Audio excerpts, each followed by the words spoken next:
This video is about Booklet 6, Managing Mood and Identifying Enjoyable Activities. The Booklet 6 sessions cover understanding emotions with people with dementia might be experiencing and how staying active can help their emotional well-being.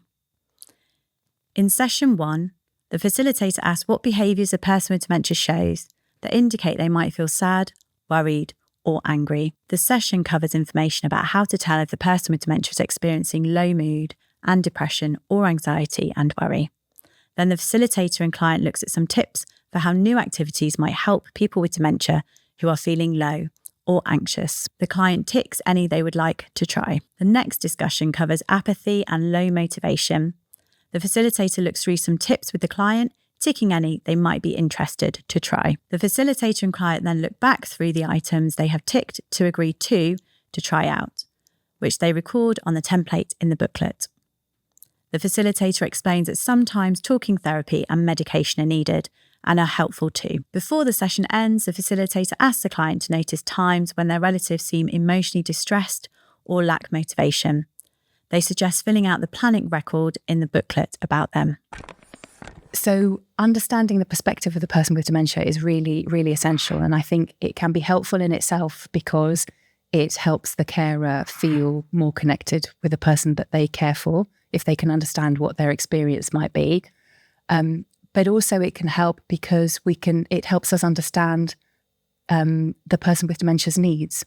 And by understanding their needs and helping to meet those needs, we can begin to address things like behaviours that are quite difficult to understand if we don't understand what's going on for somebody. So it's a really important thing for the family carer to be supported to do and for the facilitator to be facilitated to do in supervision. The next 2 sessions in this booklet are about how to support people with dementia to do things they enjoy and that make them feel good. These sessions are often completed with the client and the carer together. The sessions refer to an enjoyable activities and staying active review list. The facilitator and client make a note of activities the person with dementia is currently doing and what they would like to do.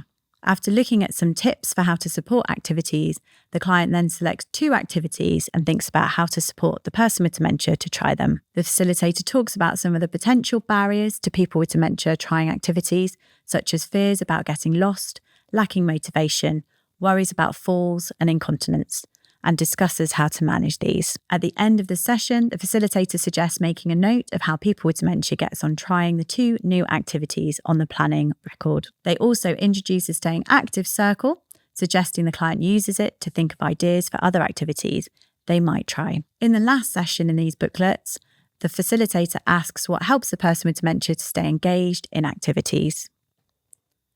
They then guide discussions about matching activities to mood, choosing more energetic activities if a person is feeling drowsy during the day, and more relaxing activities if they are agitated, and how the person with dementia stays connected to family and friends. Finally, they ask how trying out the new activities went, thinking through any barriers they faced and what might help address them. They encourage the client to keep going with the new activities and use a staying active circle to plan other new activities.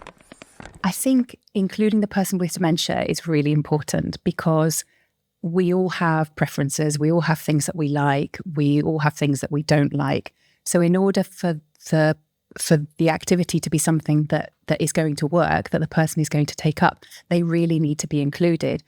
And there's lots of different ways of including the person with dementia. So you might be able to involve them in that session, bring them in to be part of the conversation in a physical way.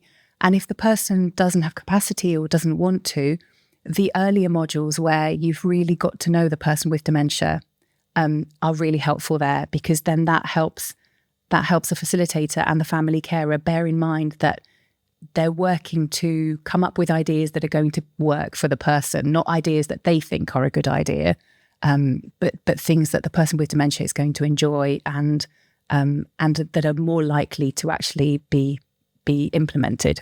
We talked to Lucy, we identified the violin. Peter wanted to take up the violin again. And we got it out, and unfortunately it didn't really work. It'd been a long time since he'd played.